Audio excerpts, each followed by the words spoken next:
ओम शांति। ओम शांति। ओम शांति।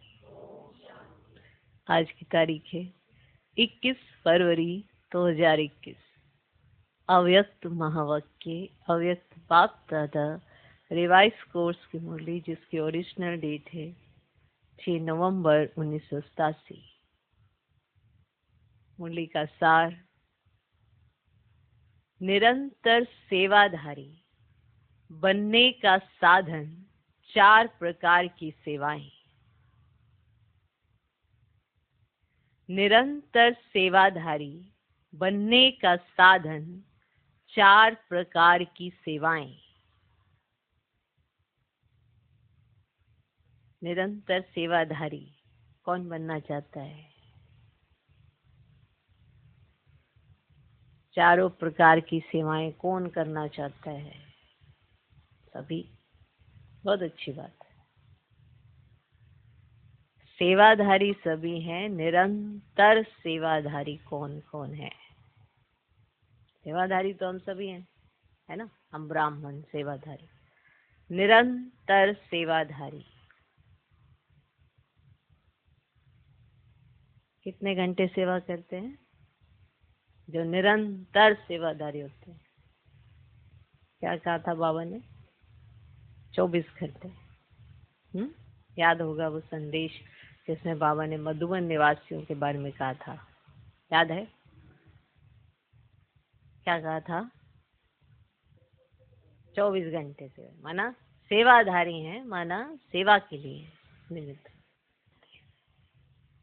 ये याद रखना होता है कि जो सेवा करता है उसे भगवान देखता है, और वो भगवान के पास अपना खाता बनाता है, इंसानों के पास नहीं।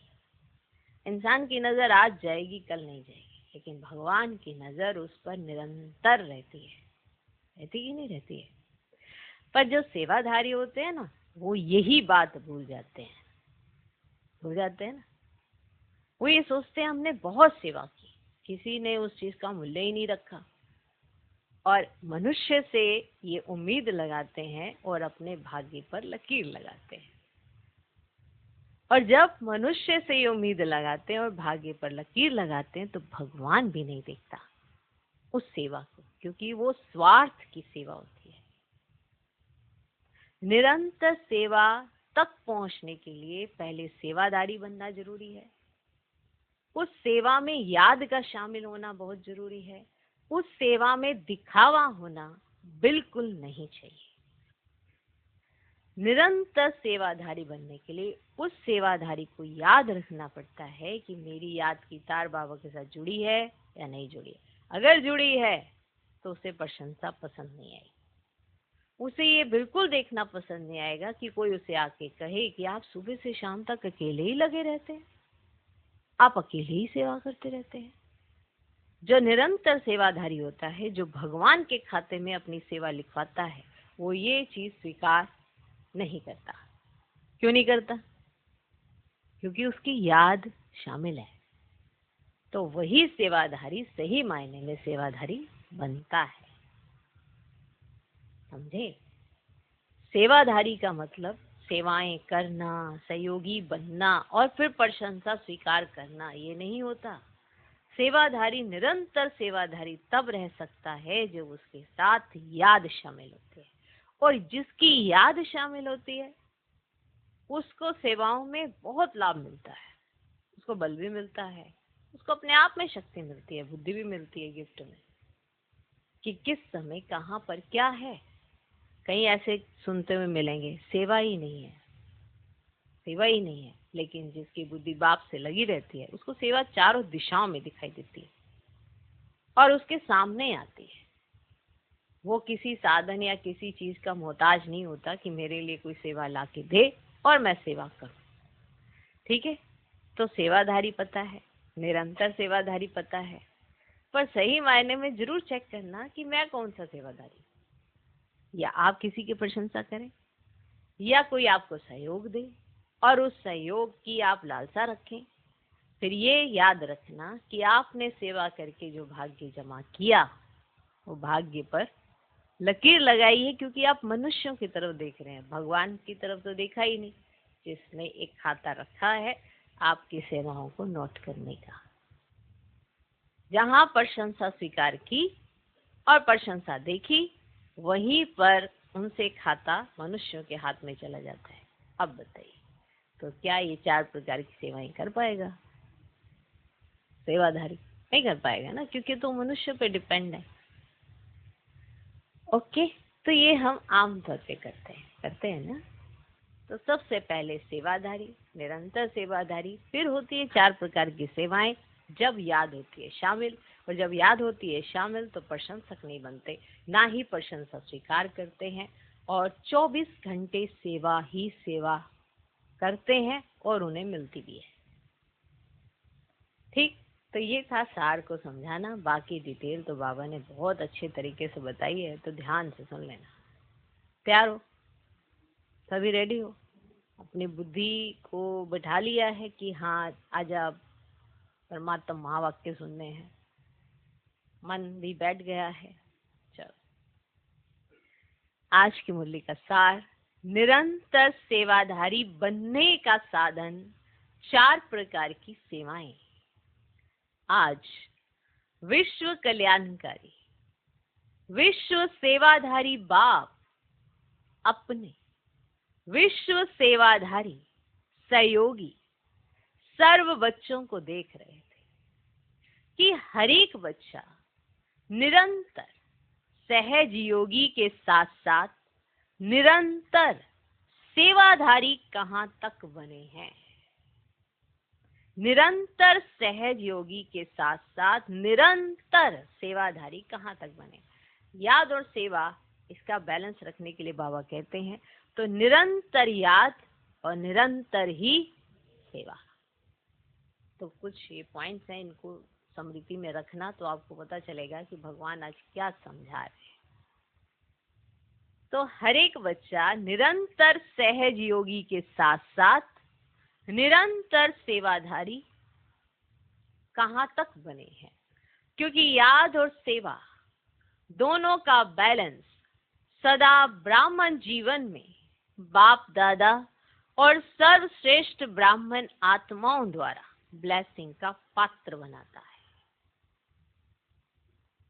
इसकी याद और सेवा का बैलेंस रहता है तो ब्राह्मण जीवन में बाप दादा और सर्वश्रेष्ठ ब्राह्मण आत्माओं द्वारा ब्लेसिंग का पात्र बनाता है, क्योंकि वो आत्मा जो सेवाधारी है वो याद में भी है तो बाप दादा द्वारा भी ब्लेसिंग उसको मिलती है, और जो ब्राह्मण आत्माओं को सहयोग मिलता है उस आत्मा के द्वारा, तो वो ब्राह्मण आत्माएं भी उसको क्या देती हैं?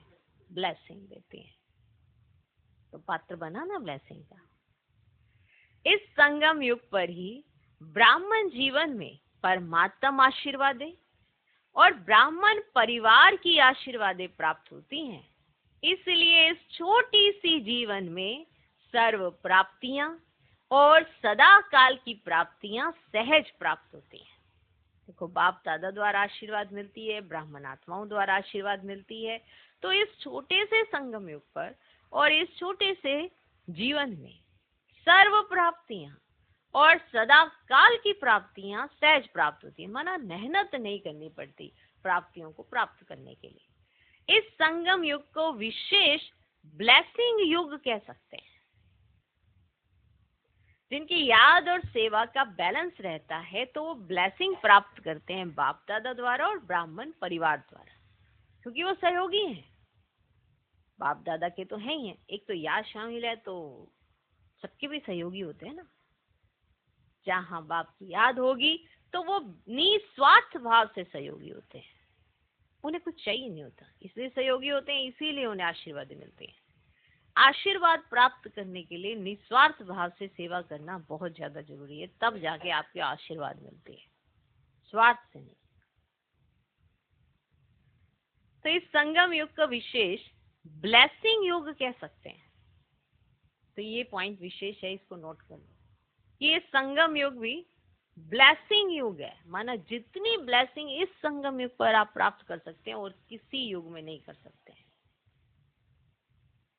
तो इस संगम युग को विशेष ब्लेसिंग युग कह सकते हैं, इसीलिए ही इस युग को महान युग कहते हैं। ब्लेसिंग युग, महान युग। स्वयं बाप हर श्रेष्ठ कर्म, हर श्रेष्ठ संकल्प के आधार पर हर ब्राह्मण बच्चे को हर समय दिल से आशीर्वाद देते रहते हैं। माना जो ब्राह्मण बच्चा जिसके श्रेष्ठ कर्म है, समझ आ गया आप, जिसके श्रेष्ठ कर्म है, जिसके संकल्प श्रेष्ठ हैं, उसको बाप दादा हर समय दिल से आशीर्वाद देते हैं। एक है मुझे आशीर्वाद देना, एक है आशीर्वाद मांगना, एक है कृपा मांगना, एक है दिल से निकलना। जब जिस आत्मा के हर कर्म श्रेष्ठ होते हैं, जिसके संकल्प श्रेष्ठ होते हैं, इस आधार पर हर ब्राह्मण बच्चे को हर समय बाप दादा क्या देते हैं? आशीर्वाद देते रहते हैं। जिसके कर्म श्रेष्ठ, जिसके संकल्प श्रेष्ठ।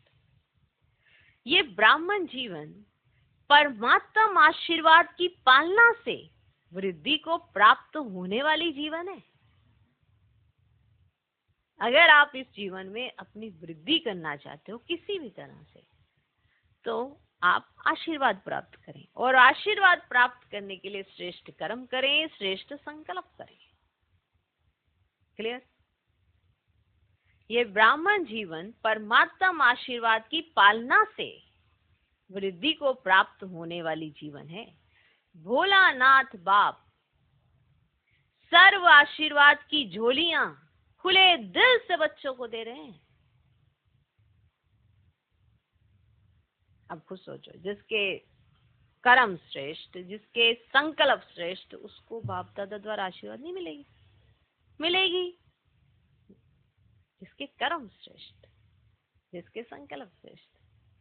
तो भोलानाथ बाप सर्व आशीर्वाद की झोलियां खुले दिल से बच्चों को दे रहे हैं। लेकिन यह सर्व आशीर्वाद लेने का आधार याद और सेवा का बैलेंस है। ठीक? याद और सेवा का बैलेंस है। अगर ये आशीर्वादें आपको प्राप्त करनी है तो याद और सेवा का बैलेंस। अगर निरंतर योगी हैं तो साथ साथ निरंतर सेवाधारी भी हैं। अगर निरंतर योगी हैं तो साथ साथ निरंतर सेवाधारी भी हैं। सेवा का महत्व सदा बुद्धि में रहता है, रहता है,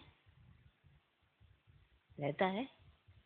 सेवा का महत्व सदा बुद्धि में रहता है, बताओ?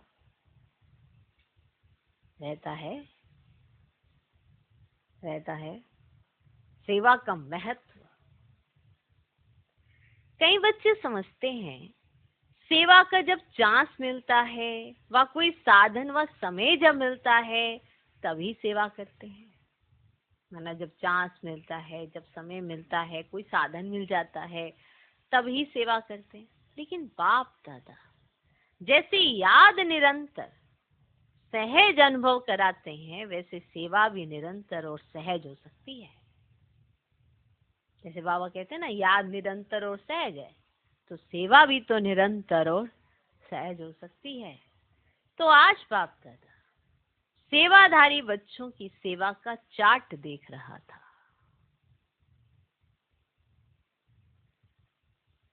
हाँ जी, सेवाधारी बच्चों का चार्ट देख रहा था बाप दादा। जब तक निरंतर सेवाधारी नहीं बने तब तक सदा की आशीर्वाद के अनुभवी नहीं बन सकते। जब तक निरंतर सेवाधारी नहीं बने तब तक सदा काल की आशीर्वाद, माना सदा की आशीर्वाद मिल रही है ऐसा अनुभव नहीं हो सकता। जैसे समय प्रमाण, सेवा के चांस प्रमाण, माना ऐसा समय है, सेवा का चांस मिला हुआ है, प्रोग्राम प्रमाण, सेवा करते हो, उस समय सेवा के फलस्वरूप बाप की, परिवार की आशीर्वाद व सफलता प्राप्त करते हो। समझ में आया कुछ? किस समय पर मान, किस समय है ये सेवा करने का, या चांस मिल गया क्योंकि चारों तरफ ऐसे प्रोग्राम है तो सेवा करने का चांस मिल गया। उस समय सेवा के फलस्वरूप बाप की, परिवार की आशीर्वाद व सफलता प्राप्त करते हो, लेकिन सदा काल के लिए नहीं। कुछ समझ आए? माना जब समय है, कोई प्रोग्राम है, उसमें आप सेवा कर रहे हो तो बाप की, परिवार की आशीर्वाद प्राप्त करोगे और सफलता भी प्राप्त करते हो क्योंकि सब सेवा करते हैं, लेकिन सदा काल के लिए नहीं। इसलिए कभी आशीर्वाद के कारण सहज स्व व सेवा में उन्नति अनुभव करते हो, क्योंकि आशीर्वाद मिली आपको, बाप की, परिवार की सफलता मिली, तो आप स्व की और सेवा में जो उन्नति आप महसूस करते हो, और कभी मेहनत के बाद सफलता अनुभव करते हो, क्योंकि निरंतर याद और सेवा का बैलेंस नहीं है। समझ आया? किस किस को समझ आ गया है? सबको आ गया है। बाबा ने कहा जैसा समय होता है, सेवा का चांस प्रमाण माना प्रोग्राम प्रमाण सेवा करते हो, उस समय सेवा के फलस्वरूप आपको बाप की, परिवार की आशीर्वाद व सफलता प्राप्त करते हो, लेकिन सदा काल के लिए नहीं। इसलिए कभी आशीर्वाद के कारण सहज स्व व सेवा में उन्नति अनुभव करते हो और कभी मेहनत के बाद सफलता अनुभव करते हो, क्योंकि निरंतर याद और सेवा का बैलेंस नहीं है। निरंतर सेवाधारी कैसे बन सकते हैं? आज उस सेवा का महत्व सुना है कि आप निरंतर सेवाधारी कैसे बन सकते, तो आज उस सेवा का महत्व सुना रहे हैं। सारे दिन में भिन्न भिन्न प्रकार से सेवा कर सकते हो। सारे दिन में भिन्न भिन्न प्रकार से आप सेवा कर सकते हो। इसमें एक है स्व की सेवा, अर्थात स्व के ऊपर संपन्न और संपूर्ण बनने का सदा अटेंशन रखना। 4 प्रकार की सेवा कही थी ना, तो एक है स्व की सेवा, अर्थात स्व के ऊपर संपन्न और संपूर्ण बनने का सदा अटेंशन रखना। आपके इस पढ़ाई के जो मुख्य सब्जेक्ट हैं, उन सब में अपने को पास विद ऑनर बनाना है।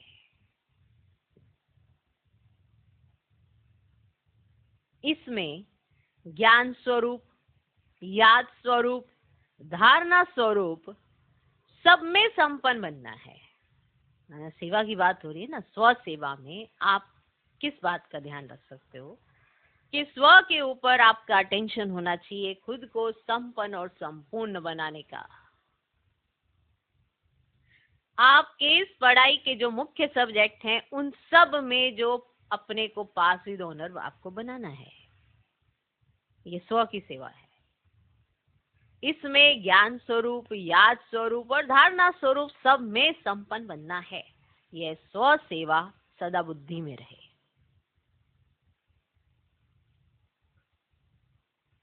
ये स्व सेवा स्वतः ही आपके संपन्न स्वरूप द्वारा सेवा कराती रहती है, लेकिन इसकी विधि है अटेंशन और चेकिंग।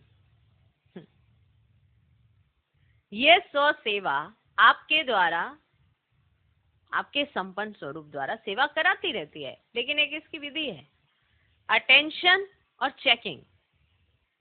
स्व की चेकिंग करनी है, दूसरों की नहीं। किसकी चेकिंग करनी है? स्व की चेकिंग करनी है, दूसरों की नहीं। स्व सेवा, देखो सेवा, सेवाधारी सारे सेवा करते हैं, पर निरंतर सेवाधारी बनने के लिए आपको क्या क्या करना है? तो पहली चेकिंग स्व सेवा, जिसमें अपने आप को अपने संपन्न और संपूर्ण बनाना है, इसका अटेंशन रखना है। इस पढ़ाई में जो आपकी पढ़ाई है उसके मुख्य सब्जेक्ट हैं योग स्वरूप, धारणा स्वरूप, ज्ञान स्वरूप, ये स्वरूप है ना। अब ये सारे स्वरूप आपके संपन्न स्वरूप में होने चाहिए ना। तो अगर आप अपने ऊपर ध्यान देते हैं तो आप संपन्न और संपूर्ण बनने की इस लिस्ट में तो आ ही जाएंगे, और आपका संपन्न स्वरूप ऑटोमेटिकली सेवा कर लेगा। लेकिन इसकी एक विधि है, क्या? अटेंशन और चेकिंग। और चेकिंग किसकी करनी? स्व की करनी है, दूसरों की नहीं, दूसरों की नहीं करनी।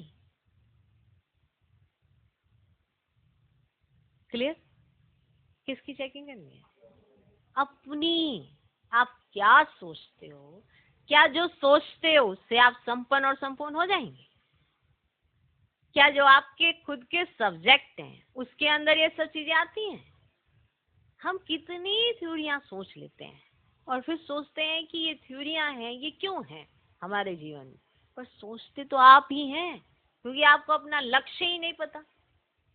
आपका लक्ष्य था स्वयं को संपन्न और संपूर्ण बनाने का, पर आप तो दिशा भटक गए, आप तो दूसरे की चेकिंग में लग गए। अटेंशन खुद पर रखना था, आप अटेंशन दूसरे पे दे रहे हैं और उसको चेक कर रहे हैं कि वो कहाँ गलत है, कहाँ सही नहीं है। तो अब बताओ, क्या आप इसमें, इस सेवा में भी आगे हैं?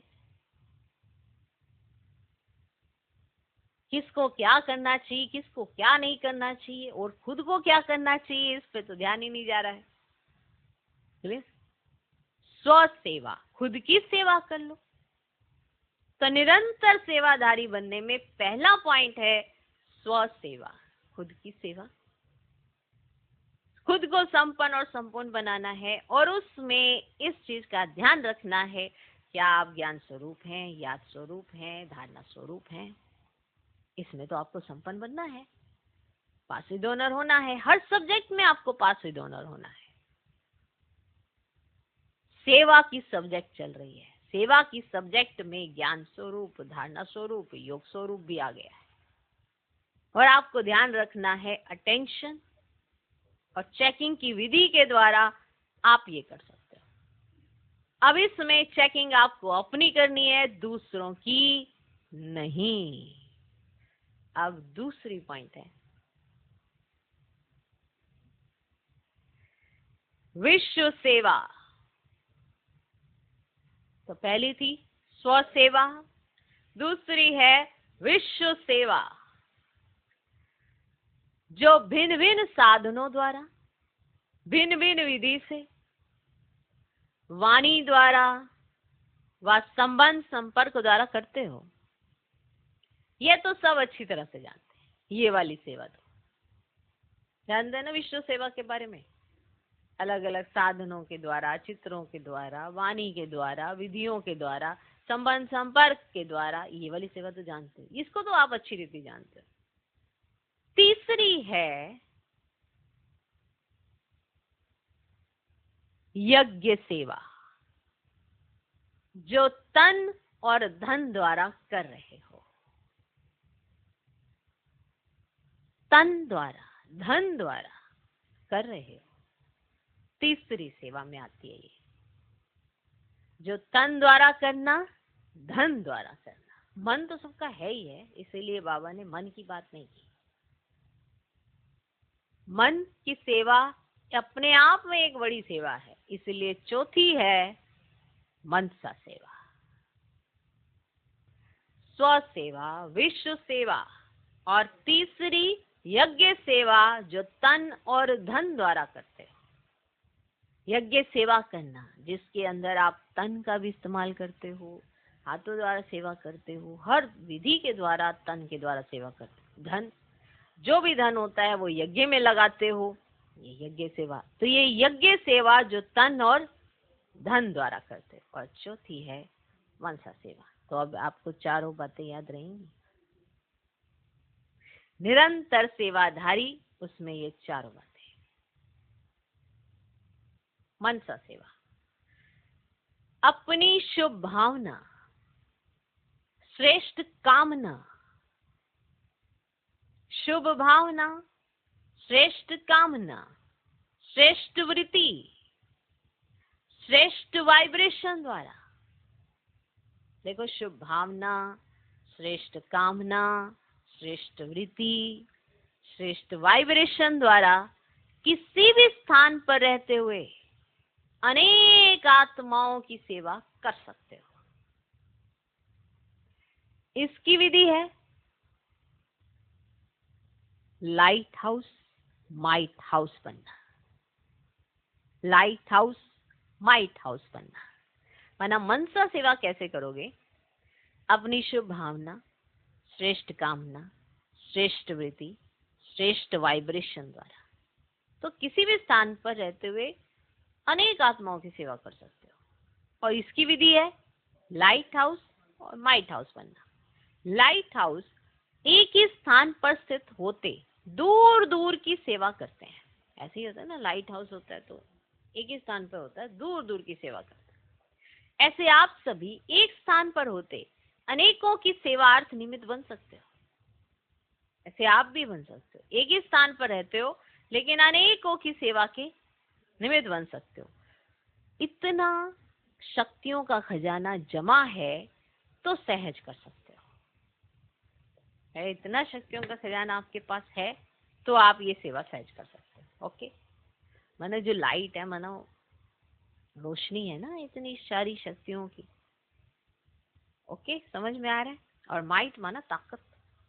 तो इतना शक्तियों का खजाना जमा है तो सहज कर सकते हो। इसमें स्थूल साधन व चांस व समय की प्रॉब्लम नहीं है कोई कि मुझे कोई चांस नहीं देता मनसा सेवा में, है किसी उस चीज में, या किसी स्थूल साधन की अगर हमारे पास गाड़ी नहीं है तो हम कैसे जाके मनसा सेवा करके आए, कैसे टावर पे चढ़े? तो ऐसा तो नहीं है ना, कोई सीढ़ी होती तो चढ़ जाते, ऐसा तो नहीं कह सकते ना। तो इसमें कोई स्थूल साधन व चांस कि कोई हमें चांस ही नहीं देता, पीछे ही घसीट देते हैं तो हम तो आगे आगे बहुत अच्छी मनसा सेवा करना चाहते हैं, या समय की बड़ी प्रॉब्लम है, ऐसा तो नहीं है ना। सिर्फ लाइट माइट से संपन्न बनने की आवश्यकता है। नाना जो सर्व शक्तियां हैं उसका खजाना आपके पास होना चाहिए। सदा मन बुद्धि व्यर्थ सोचने से मुक्त होना चाहिए। तो मनसा सेवा करने के लिए क्या क्या चीजों की जरूरत होती है वो देख लो। सदा मन बुद्धि व्यर्थ सोचने से मुक्त होना चाहिए। मन मना भव के मंत्र का सहज स्वरूप होना चाहिए। ठीक, कहीं कहते हैं ना मैं तो मनसा सेवा करता हूं, मैं तो मनसा, पर व्यर्थ बड़ा चलता है, तो उसकी मनसा सेवा नहीं होती है। जिसके अंदर व्यर्थ नहीं चलता और जो मन मना भव रहता है, जो अपने मन को बाप में स्थित करना जानता है, वही। तो ये चारों प्रकार की सेवा क्या निरंतर सेवाधारी नहीं बना सकती? बताओ, क्या ये चारों ही प्रकार की सेवा निरंतर सेवाधारी नहीं बना सकती? चारों ही सेवाओं में से हर समय कोई ना कोई सेवा करते रहो तो सहज निरंतर सेवाधारी बन जाएंगे। और निरंतर सेवाओं पर उपस्थित होने के कारण, क्योंकि आप कभी पहले वाली कर रहे हो, कभी दूसरी वाली कर रहे हो, कभी तीसरी, कभी कर रहे हो चौथी, और आप हर समय सेवा पे उपस्थित हो, तो उपस्थित होने के कारण, सदा बिजी रहने के कारण सहज मायाजीत बन जाएंगे।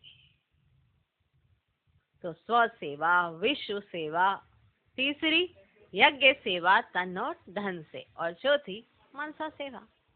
तो जो ये चारों ही सेवा में उपस्थित है तो वो सहज ही मायाजीत बन जाएंगे। चारों ही सेवाओं में से जिस समय जो सेवा कर सकते हो वह करो,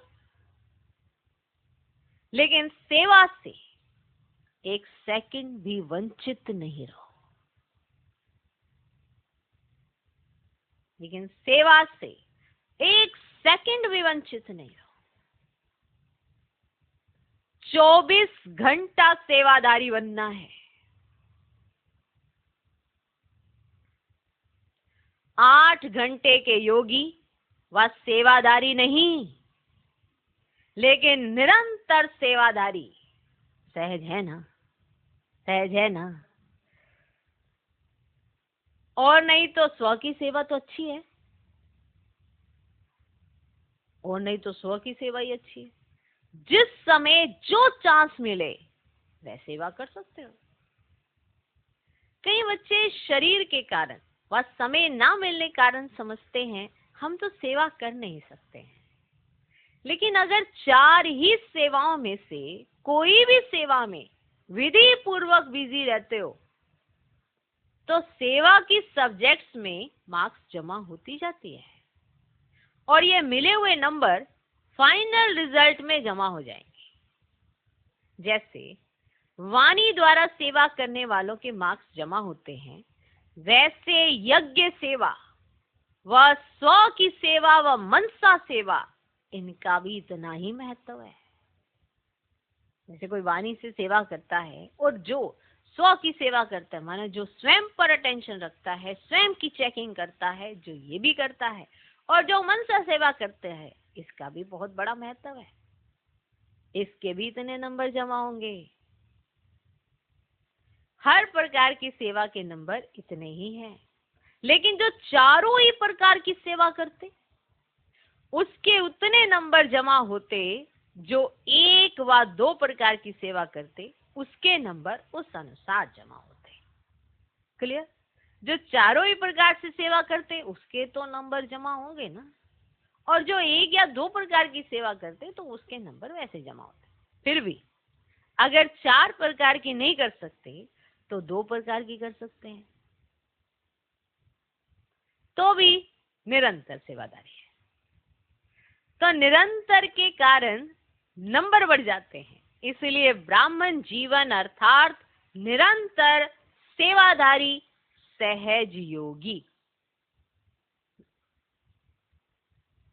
आई बात समझ में?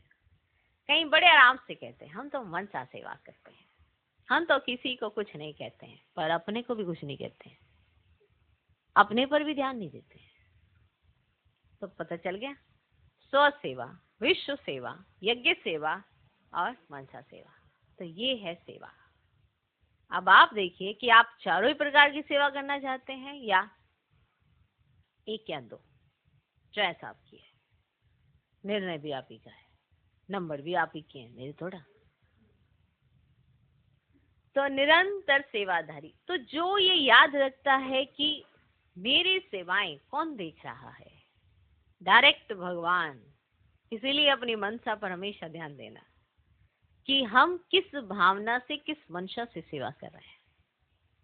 क्या हम अपने ऊपर अटेंशन देते हैं, अपनी चेकिंग करते हैं, अपनी कमियां निकालते हैं, या दूसरे की निकालते जाते हैं, तो ये स्व सेवा भी नहीं हुई। विश्व सेवा के बहुत सारे साधन हैं, क्या वो करते हैं। तीसरी यज्ञ सेवा, तन से सेवा करते हैं, माना कर्मणा सेवा करते हैं, या धन से सेवा करते हैं, कोई तो साधन चुनो। चौथी मनसा सेवा, और उसके लिए व्यर्थ खत्म होना चाहिए।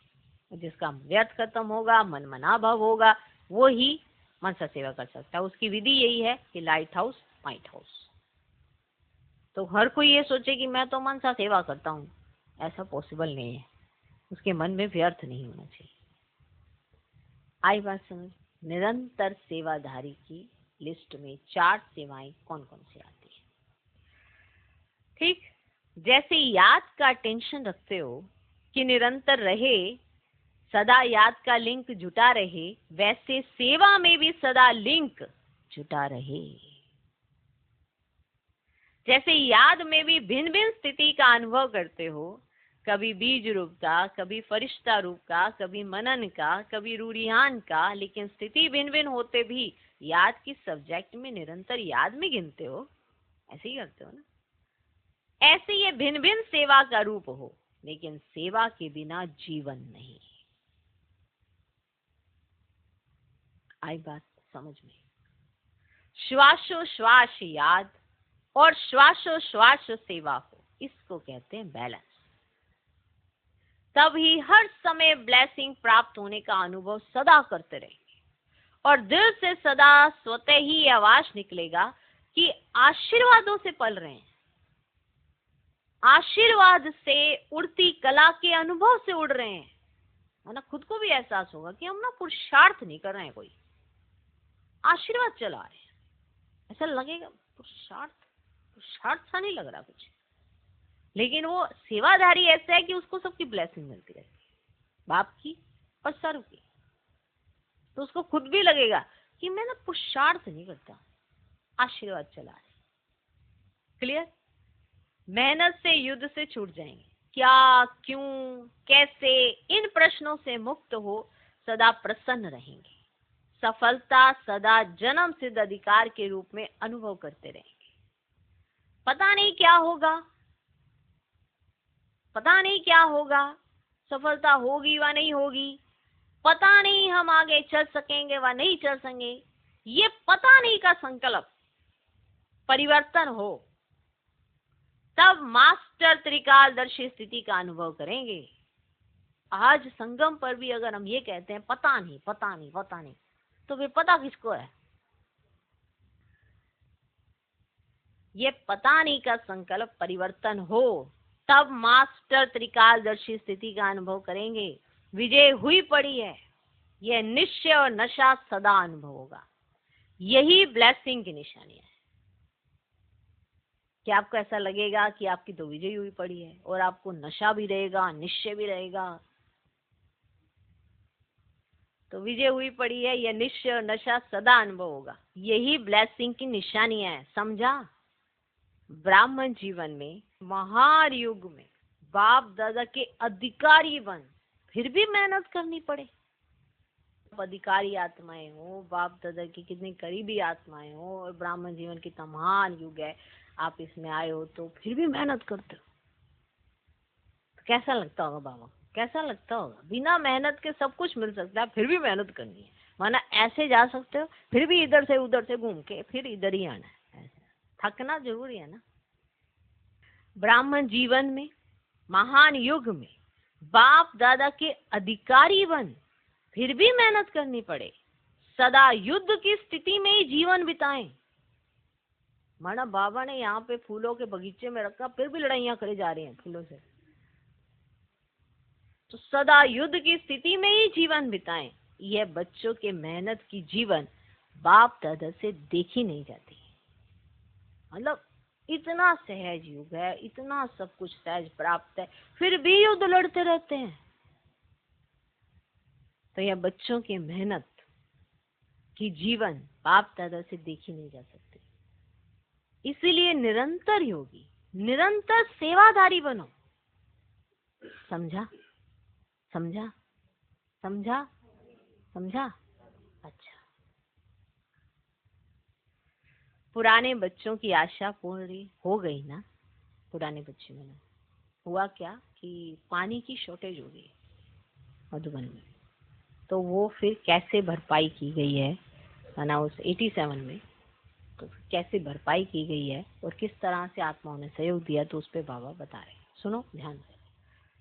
पुराने बच्चों की आशा पूरी हो गई ना, पानी की सेवा करने वाले सेवादारी बच्चों को आफरीन है, ना शाबाश है, जो अनेक बच्चों की आशाओं को पूर्ण करने में रात दिन सहयोगी है। निंद्रा जीत भी बन गए तो प्रकृति जीत भी बन गए। माना पानी अवेलेबल कराना है, सबको पहुंचाना है, तो उन्होंने अपनी नींद को जीता, प्रकृति को जीता। तो मधुबन के सेवाधारियों को, चाहे प्लान बनाने वाले, चाहे पानी लाने वाले, चाहे आराम से रिसीव करने वाले, रहाने वाले, भोजन समय पर तैयार करने वाले, जो भी भिन्न भिन्न सेवा के निमित्त हैं, उन सबको थैंक्स देना। समझे? ये होता है सेवा का रिटर्न। जो आप एक दूसरे में ही सोच लेते हो कि हम तो बहुत सेवाएं कर रहे हैं, ये देता है भगवान, रिटर्न देता है अगर कोई सेवा करता है। मधुबन के सेवाधारियों को, चाहे प्लान बनाने वाले, जिन्होंने प्लान बनाया पानी कैसे वो, चाहे पानी लाने वाले, चाहे आराम से रिसीव करने वाले, रहाने वाले, भोजन समय पर तैयार करने वाले, जो भी भिन्न भिन्न सेवा के निमित्त हैं, उन सबको थैंक्स देना। बाप दादा दे ही रहे हैं, बाप दादा तो दे ही रहे हैं। दुनिया पानी पानी करके चिल्ला रही है और बाप के बच्चे कितना सहज कार्य चला रहे हैं। बाप दादा सभी सेवाधारी बच्चों की सेवा देखते रहते हैं। कितना आराम से आप लोगों को मधुबन निवासी निमित्त बन चांस दिला रहे हैं। आप भी सहयोगी बने हो ना। जैसे वह सहयोगी बने हैं तो आपको उसका फल मिल रहा है, वैसे आप सभी भी हर कार्य में जैसा समय उसी प्रमाण चलते रहेंगे तो आपके सहयोग का फल और ब्राह्मणों को भी मिलता रहेगा। बाप दादा मुस्कुरा रहे थे, सतयुग में दूध की नदियां बहेंगी, लेकिन संगम पर पानी घी तो बन गया ना। माना पानी जो इस समय है वो घी के समान है। तो सतयुग में तो दूध की नदियां बहेंगी, लेकिन संगम पर पानी घी तो बन गया ना। घी की नदी नलके में आ रही है। पानी की इतनी वैल्यू, पानी घी बन गया तो अमूल्य हो गया ना। इसी विधि से अनेकों को चांस देते रहेंगे। फिर भी देखो, दुनिया में और आप ब्राह्मणों में अंतर है ना। कई स्थानों से फिर भी आप लोगों को बहुत आराम है। माना दुनिया में जो चीज अवेलेबल नहीं है, बहुत मुश्किल है, और आपको आसानी से मिल जाती है, बहुत आसानी से मिल जाती है। तो आप सोचिए, कई स्थानों से फिर भी आप लोगों को बहुत आराम है और अभ्यास भी हो रहा है। इसलिए राजयुक्त बन हर परिस्थिति में राजी रहने का अभ्यास बढ़ाते चलो। इसलिए राजयुक्त बन हर परिस्थिति में राजी रहने का अभ्यास बढ़ाते चलो। अच्छा, सर्व निरंतर योगी, निरंतर सेवाधारी श्रेष्ठ आत्माओं को, सदा त्रिकालदर्शी बन सफलता के अधिकार को प्राप्त करने वाले, सदा प्रसन्न चित्त, संतुष्ट श्रेष्ठ आत्माओं को, हर सेकंड ब्लेसिंग के अनुभव करने वाले बच्चों को विधाता वरदाता बाप दादा का याद प्यार और नमस्ते। हम रूहानी बच्चों की भी रूहानी बाप दादा को नमस्ते नमस्ते नमस्ते। Good morning good morning good morning. दादी जी से संकल्प किया और सर्व को श्रेष्ठ संकल्प का फल मिल गया। कितने आशीर्वादों की मालाएं पड़ती हैं। जो निमित्त बनते हैं उन्हों के भी बाप के साथ साथ गुण तो गाते हैं ना। इसीलिए तो बाप के साथ बच्चों की भी पूजा होती है, अकेले बाप की नहीं होती।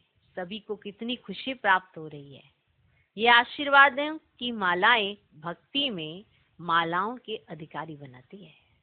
माना जहाँ जिस चीज की जरूरत होती है ना, जब, और उस जरूरत में जब सबका सहयोग होता है और वो जरूरत जब पूरी होती है तो कैसे आशीर्वाद मिलते हैं, है ना।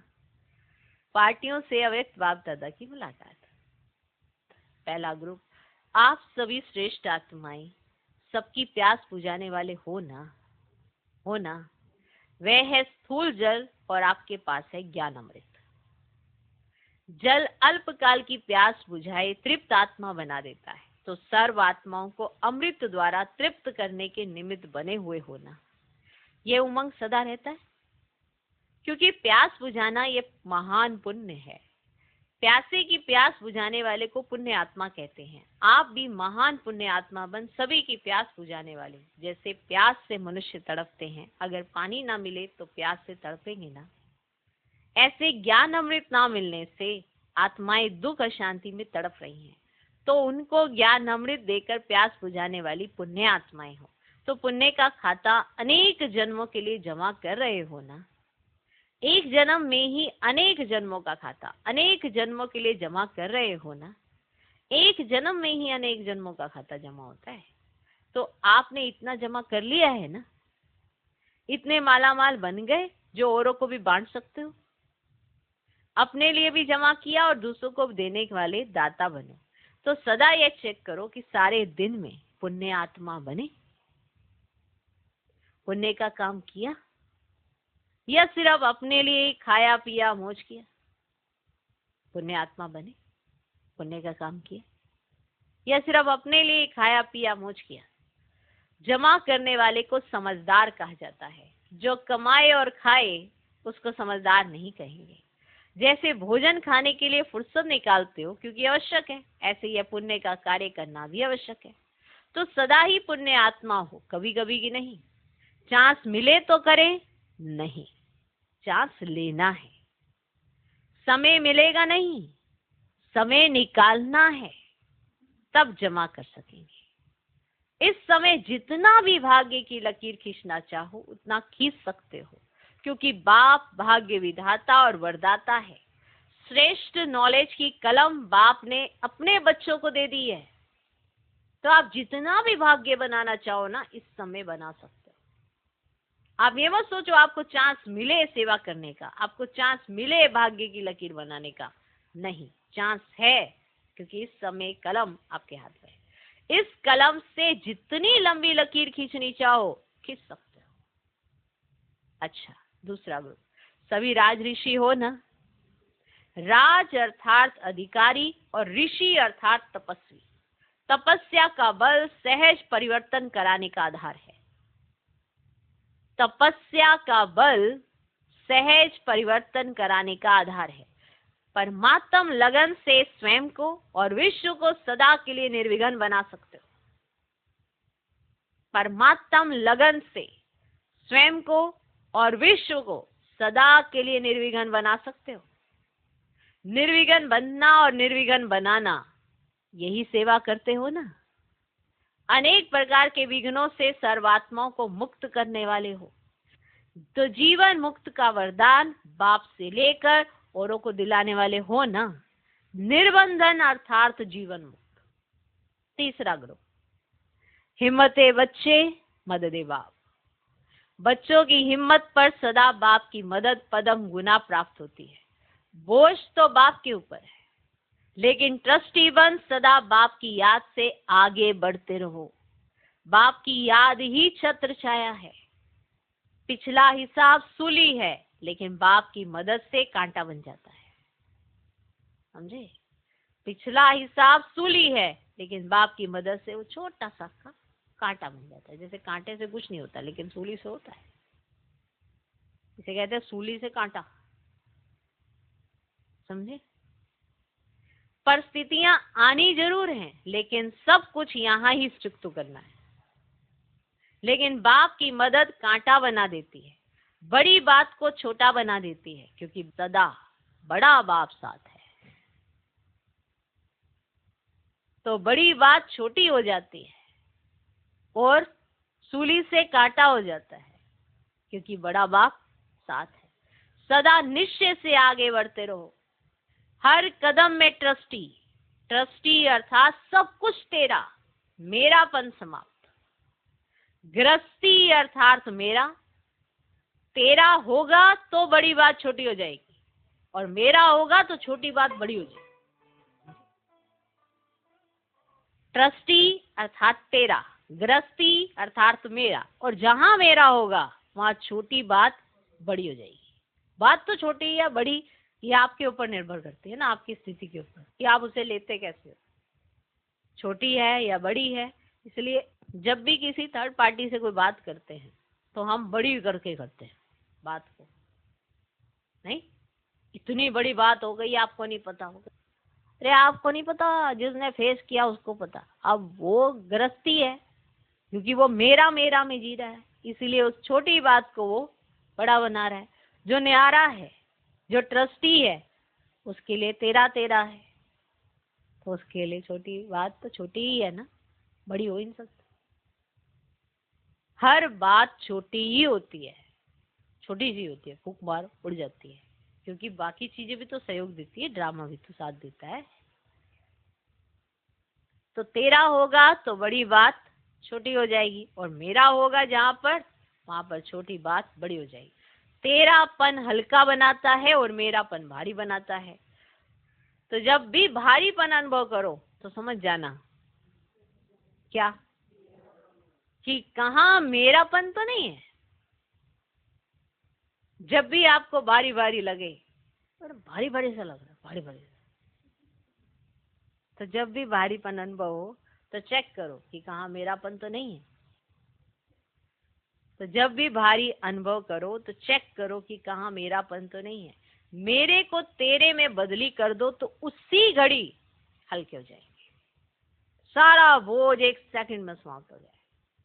तो सारा बोझ 1 सेकंड में हल्का हो जाएगा जब आप 13-13 करने लगेंगे। ओके, अच्छा, आज का वरदान, संतुष्टता की विशेषता व श्रेष्ठता द्वारा, संतुष्टता की विशेषता व श्रेष्ठता द्वारा सर्व के इष्ट बनने वाले वरदानी मूर्त, संतुष्टता की विशेषता व श्रेष्ठता द्वारा सर्व के इष्ट बनने वाले वरदानी मूर्त। तो संतुष्टता की विशेषता व श्रेष्ठता द्वारा सर्व के इष्ट बनने वाले वरदानी मूर्त भव, जो सदा स्वयं से और सर्व से संतुष्ट रहते हैं कि उनको किसी से कोई प्रॉब्लम ही नहीं होती, ना ही कोई खींचातानी होती है, ना ही कोई टक्कर होती है। टकराएगा तो जब वो ये 4 प्रकार की सेवाएं नहीं करता होगा तभी तो टक्कर खाएगा, अगर ये करता होगा तो टक्कर भी नहीं होगी उसकी। जो सदा स्वयं से और सर्व से संतुष्ट रहते हैं वही अनेक आत्माओं के इष्ट व अष्ट देवता बन सकते हैं। वही अनेक आत्माओं के इष्ट व अष्ट देवता बन सकते हैं। सबसे बड़े से बड़ा गुण कहो, दान कहो या विशेषता व श्रेष्ठता कहो, वह संतुष्टता ही है। संतुष्ट आत्मा ही प्रभु प्रिय, लोकप्रिय और स्वयं प्रिय होती है। ऐसी संतुष्ट आत्मा ही वरदानी रूप में प्रसिद्ध होगी। अभी अंत के समय में महादानी से भी ज्यादा वरदानी रूप द्वारा सेवा होगी। महादानी से भी ज्यादा वरदानी रूप में सेवा होगी। आज का स्लोगन, विजयी रतन वह है जिसके मस्तक पर सदा विजय का तिलक चमकता हो। जो विजयी रतन, उनके सामने भी युद्ध होता है, परिस्थितियां आती हैं, लेकिन वो विजयी होते हैं, वो विजय हुई पड़ी होती है उनकी। तो कहते हैं विजयी हुई पड़ती तो कोई लड़ने ही नहीं आएगा। उनसे खास तौर पर लड़ने आते हैं, खास तौर पे सारे ही लड़ने आते हैं। एक बार तो सारे ही लड़ लेते हैं और फिर वो विजयी हो जाते हैं, तो फिर वो उसके आगे सरेंडर कर जाते हैं। तो विजयी रतन वह है जिसके मस्तक पर सदा विजय का तिलक चमकता हो। विजयी रतन वह है जिसके मस्तक पर सदा विजय का तिलक चमकता हो। सूचना, आज मास का 3रा रविवार अंतर्राष्ट्रीय योग दिवस है। सभी भाई बहनें सायं 6:30 से 7:30 बजे तक विशेष योग अभ्यास में अपने पूर्वज स्वरूप को इमर्ज करें और पूरे वृक्ष को सर्व शक्तियों की साकाश देने की सेवा करें। अपने पूर्वज स्वरूप को इमर्ज करें और पूरे वृक्ष को साकाश देने की सेवा करें। ओम शांति।